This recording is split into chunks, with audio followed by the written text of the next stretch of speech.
What's up? This is the Dub Podcast.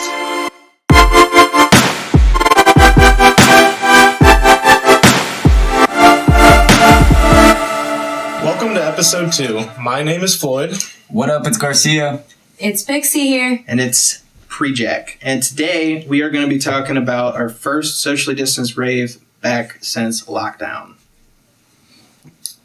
Shout out Ravenscoon for putting on such a great performance. Just a great performance. You also can't forget to mention what the production group that set the whole. Absolutely, an incredible production crew. Some of the better visuals I've seen at a small venue. Yeah, it absolutely was a completely different atmosphere of a venue than the last time we were in said bar. Yeah, it's a complete 120 or 180 since the last time I saw that bar. And it was everything that I wanted plus more. Yeah, kind of like everything that you would like dream of for like a small venue. It was a very intimate set also, and that was probably one of the highlights of our first set back indoors, I guess you could say. Yeah. It was super intimate, only 50, 60 people inside the venue, and it with it being Ravenscoon, it kind of just put the cherry on top, I guess. How'd you guys think that people handled like maintaining distance from people? I thought that was a little weird at first. The beginning, it was fine, I would say. Yeah. Towards the end, I feel like people were starting to stand and kind of mesh a little bit more. And I don't know if that was just the music being amped up and people being happy to be back, or people just being negligent to what the situation is going on right now. Yeah, I mean, I find it kind of hard to stay. I feel like it's almost like back in the day, it'd be like disrespectful to be just like sitting down while a main performer's on stage, like giving it their all and like really into it. So I feel like it's almost like I didn't want to disrespect Scoon because he's putting on an amazing show. So like I didn't want to sit down because I wanted to show with like moving around and being hyper and energetic, like just dancing. Just that's how I show appreciation to the DJ or the performer who's on stage. Is I get up and I dance if I like it.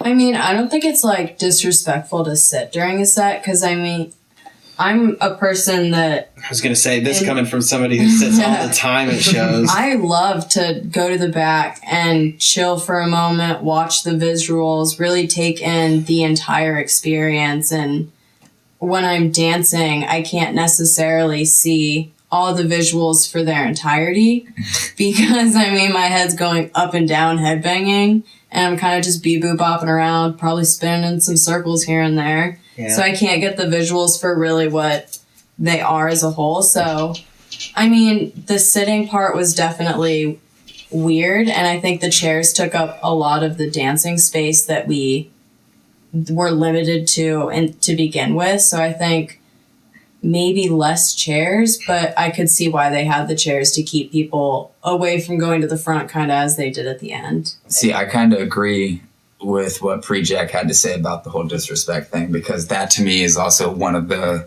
main things of me going to shows, no matter who it is, if it's an opener or if it's the headliner. I feel like all attention should be given to said artist, and it's out of just sheer respect for them. You're there to listen to their music. I feel like they should be given the same respect as the headliner. If you go and see someone like Pinwheel, and you go see someone... also put out an amazing set. Again, a phenomenal set.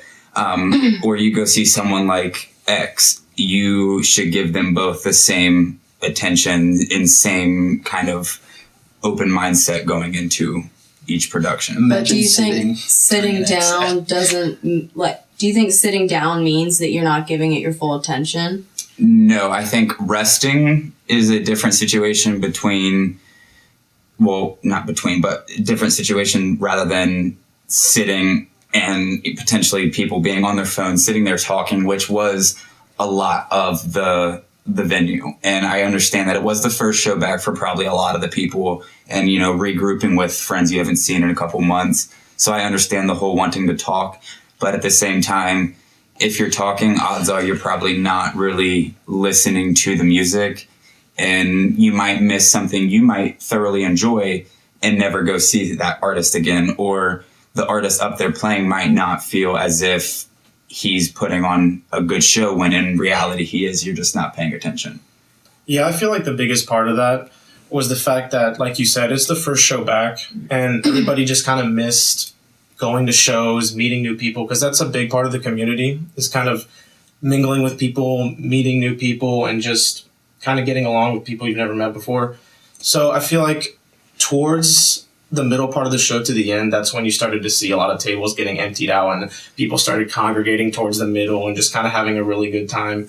So I feel like that's pretty natural, and it's also really hard as a venue to, in the middle of a show with all the noise and everybody having a good time, to try and crack down on the guidelines and what they're supposed to be doing. And to that end, I would say that everybody was doing their best in the situation to maintain that. Everybody was trying to be safe. We were temperature checked before going in. Right, yeah. So... And I will... Go ahead. I will say there were a lot of interactions that were had that were socially distanced from the little tape lines that were on the ground, like the table that was to our left. Mm-hmm. They were very, very, very wholesome people.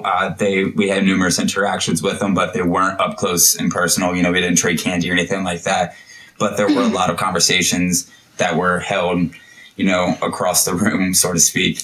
But I do think that with it being the small amount of people that there were, the temperatures being checked, and I think the guidelines were kind of a little bit lenient, but that wasn't a big issue because of the small amount of people within the venue. I think that kind of limits it also, that everyone had masks on. Everyone kept their masks above their nose, which was one thing that I kept oddly checking for some reason. I found myself scanning the room nonstop, just checking on that to see for some reason. Yeah, I was really surprised how many people actually respected that. Throughout the entire show, most people had their masks on the entire time. Yep. I feel like, though, that's always kind of been a thing in, at EDM shows, is wearing masks. Because, even before the pandemic, that's true, I was wearing a bandana most all shows, a lot of the time to prevent from, all the smoke that's in there and yeah, and the other thing, grossness. The other thing, we all call it woke flu, but when you go to a festival and you're around all those people, it's almost an inevitability that you're gonna get some kind of bug or just feel crappy the next day. You know what I mean? You come out sweating into a freezing cold, right? Yeah, up and down, up and down. So. How'd you guys think? So this was this bar's first show of this caliber that I've ever seen. How'd you guys think that they handled the entry process and all of that? I think it went very smoothly. I also think it helped them that it was such a small, intimate show. Right. They didn't have the line and the people waiting there forever. So since there was only 40, what was it? Maybe 80? No, it was 50, 60 people. 50, 60 people allowed in there. And all the heads of the table had to be there by 6, and it opened at 5. That gives an hour for people to get there. They were kind of playing music. They had local DJs, which was awesome. So I thought going into it was really good. Walking into it, to kind of explain to everybody, you had your temperature checked, which I think was a really awesome thing. And 2 ID checks as well. Yeah, 2 ID checks, because it also is a bar, so you had to be 21 to go to the show, which I really enjoy having adults 100%. 21 plus at shows. So I think the entry was super easy, even with the extra COVID precautions they needed to take. So I really thought that I felt like I've never seen Ravenscoon before in the past, but from the show that he put on this week, I feel like that man is ready to go big. I am full on the Ravenscoon train. I am full for Ravenscoon Lost Lands 2021. We are going to full ride this train. We will be there for it all. Forest, Rue, Shambhala. I don't care. We're following this man. It's going to happen. He's going to be my first set at the Gorge. I'm going to keep that for him. We're doing this, and we're going to do it strong. I'm not going to lie. It's not like I came into the show thinking he was going to be bad or anything. I just didn't think he was going to be that good. Yeah. He was amazing. Like, he was a seasoned professional, which I mean, I'm sure he is, but for someone who isn't that big, he deserves to be that big because it was such an amazing show, and especially for such a small venue. I feel like sometimes some DJs would come into that thinking, this is just a small Ohio set. Like, Right. Not to cut you off. Mm-hmm. Do you know if Scoon's on a tour right now? That I do not know. I was sitting at work actually, scrolling through Twitter on my break, and I saw that he tweeted out and was like, Columbus, Ohio, I've got a surprise coming for you. And then 20 minutes later, they released the tickets, and then an hour later, they were sold out.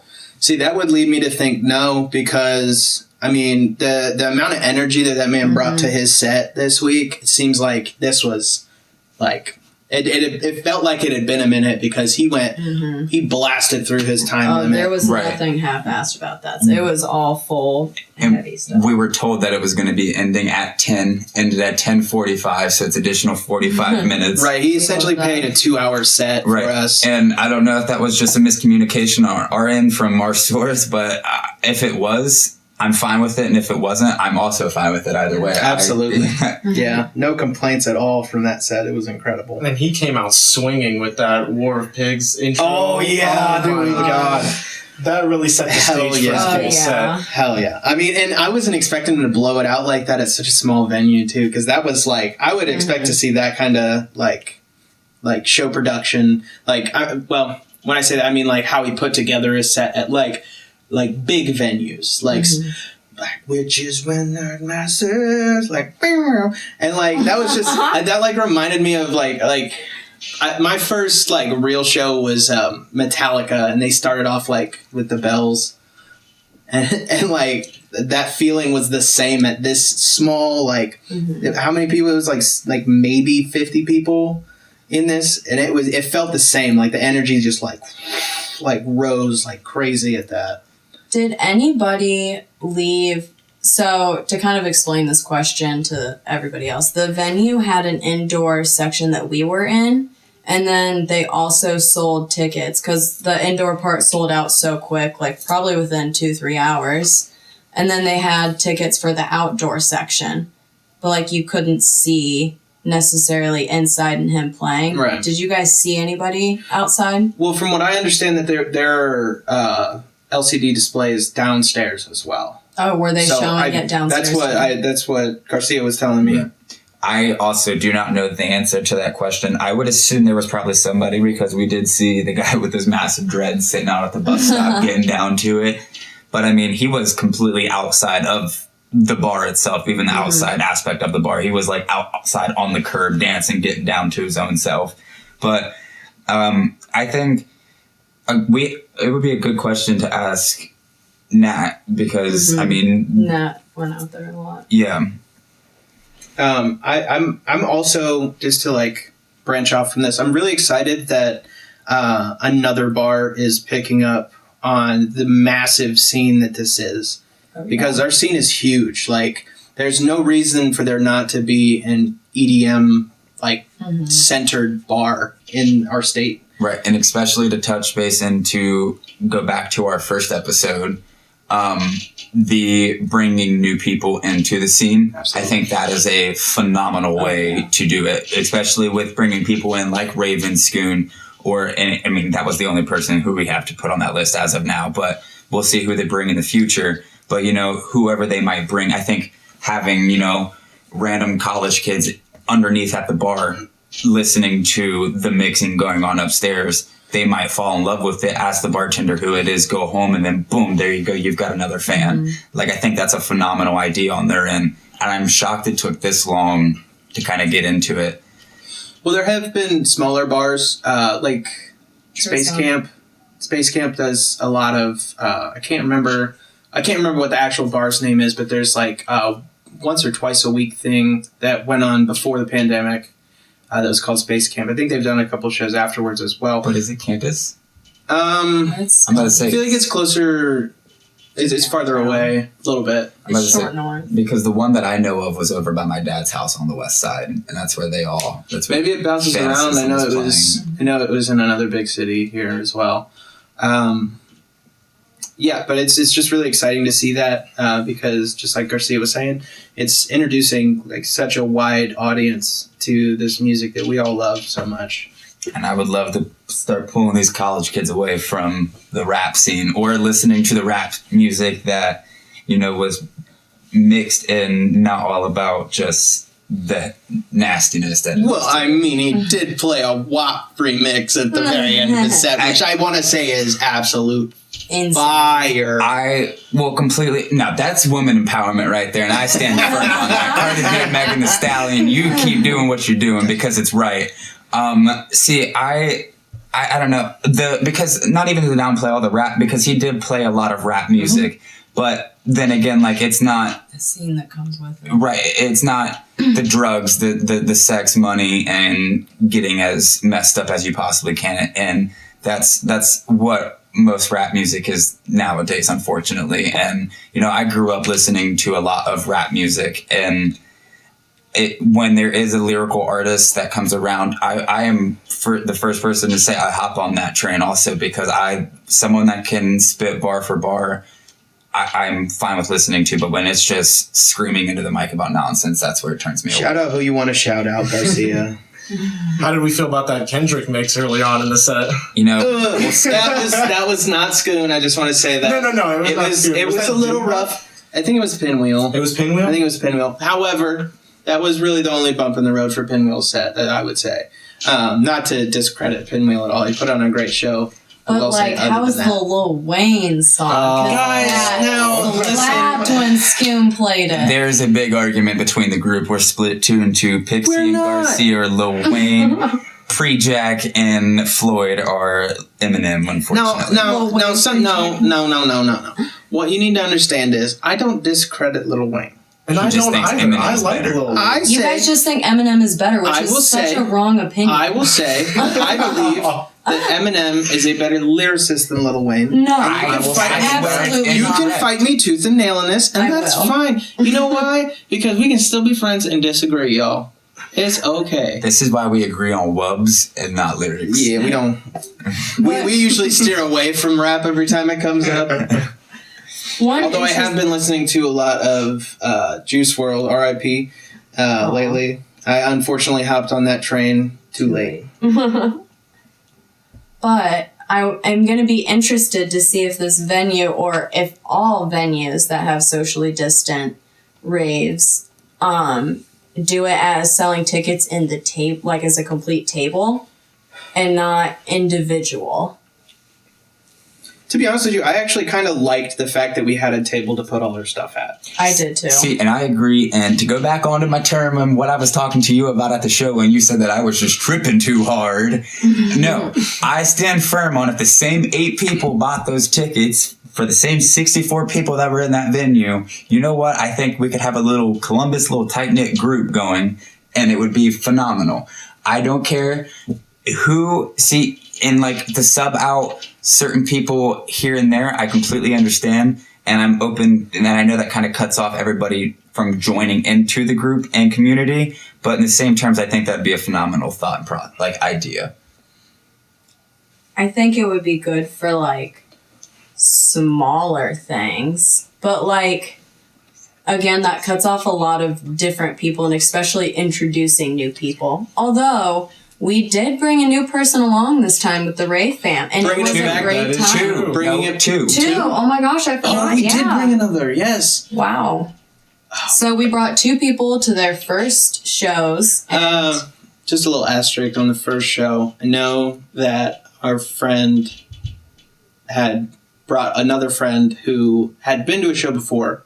It was Rez. Oh, she went to Rez, She went to that's right. Rez. oh yes, I forgot. Yeah. She went to Res like a week or so before that. But that was a drive-in, so that was a completely different. Yeah. Well, okay, so we can go that lane. So I unfortunately missed Subtronics when he was here, but you guys were all there. What were your thoughts on being in a drive-in? My number one is the safety aspect.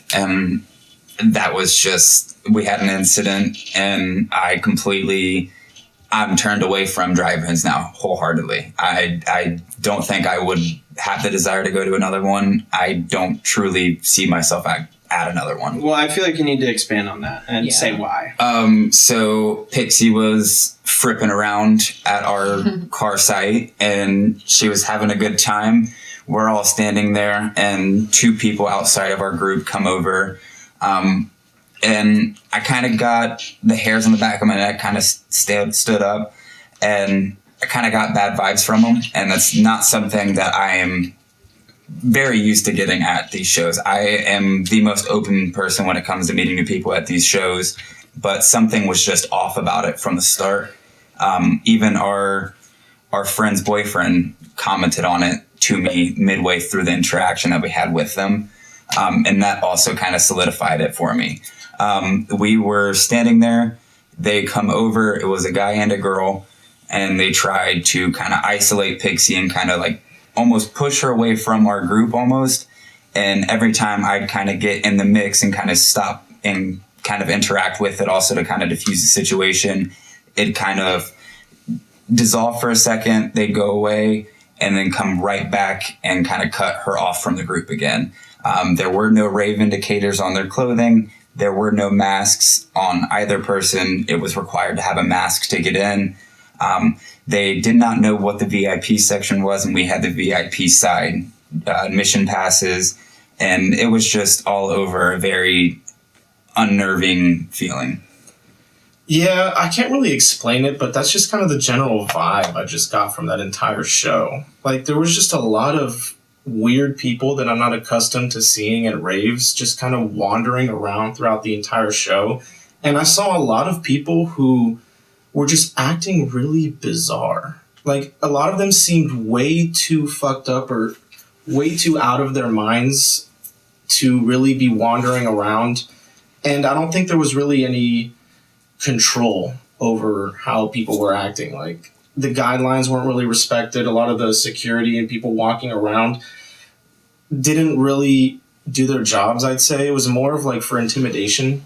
Like, because you saw them patrolling around a lot in between the lanes, but I don't know. I just felt like a lot of the people were just not really respecting it all that much. But I did like how it was organized. And to touch on the security point, it wasn't like normal security. It was like the beefiest, buffest dudes you could possibly find, tatted to the core, and like they just were walking around angry at something, like in their bright neon green shirts. And like, I have no problem with staff and security being there, especially during COVID and everything right now with the restrictions and guidelines. I'm completely fine with it, but hire some normal people. Like it just, they were very intimidating. They weren't, you know, usually when you see security guards at these shows, they're bouncing around, having fun, and enjoying it with the community as well. But these people were just very strict and to the point. Right. I think a lot of the issues that you guys are mentioning came in because of the area we were in. The west side of Columbus and the Westland Mall is not the best area. So I think a lot of that was the situation. There was also people in the beginning when we were like driving into it, when we were in line, we saw just walking in through the bushes. So honestly, it looked like literally anybody could get in if you just walked past the security through the bushes. The one thing I did like about it was how much space there was. There was a ton of space for our entire group to move around. This stage was large. We were kind of at an advantage because we were in VIP, but we could see the stages. I feel as if even if you were in GA, you could probably see the stages just as well. So the whole setup and production was good and the spacing was good, but where we were located might not have been the best spot for it to be held. See, I will agree with you that the production, Subtronics is set, everything about the venue was quality. And I think that one interaction and the several other things kind of Set the mood. Yeah, and put a poor taste in our mouth.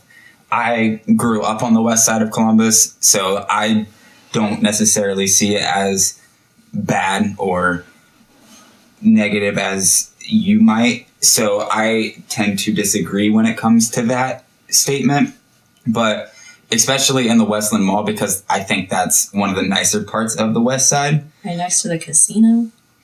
I see, again, I grew up on the West Side. You didn't. And I also understand because, not to say this, but you are, a 100-pound female. And it He's a is small bean. Yeah, so it is a completely different standpoint, viewpoint for you versus me. So my one thing is nothing is going to happen to you or any other girl in our group. So that's not any worry or concern of you guys, or should be for you guys. So I think we could go to another one of these drive-ins. It's just everything added up. I think the cons outweigh the pros. Yeah.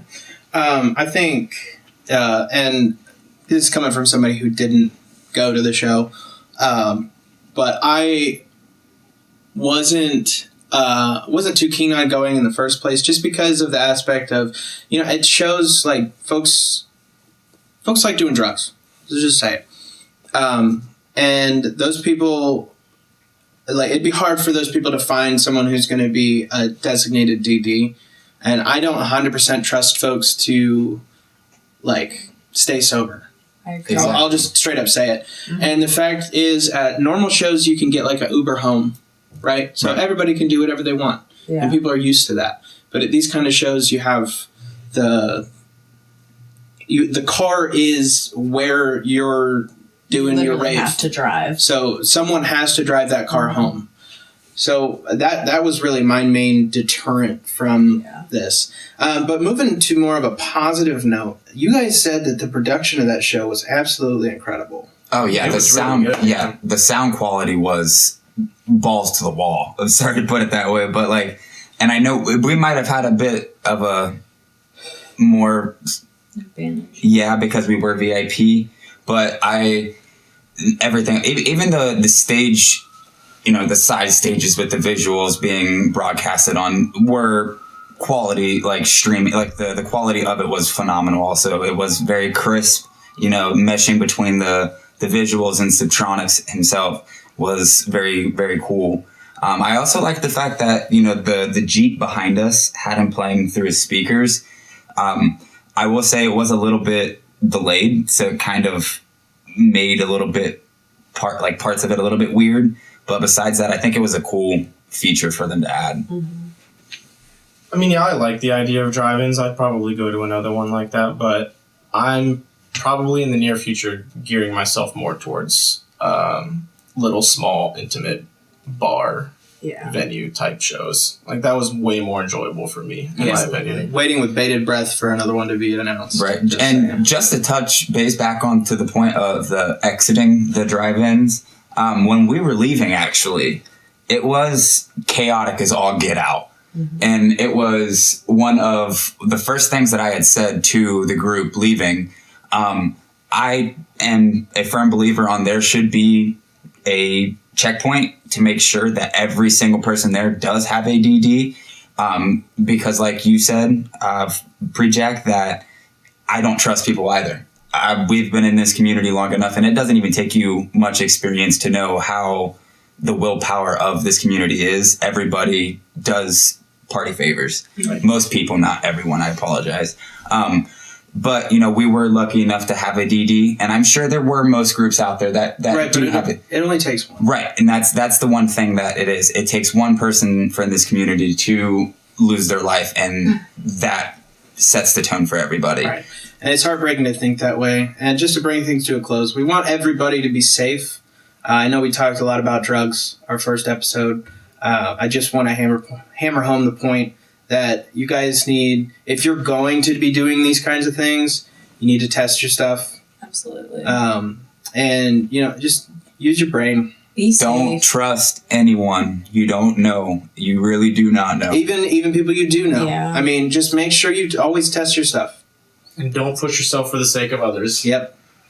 Don't go too hard and ruin your night or ruin your life. It's important. Be safe, have fun, and keep nice on chatting. raving. Yeah. We'll catch you in episode 3. Later, fam.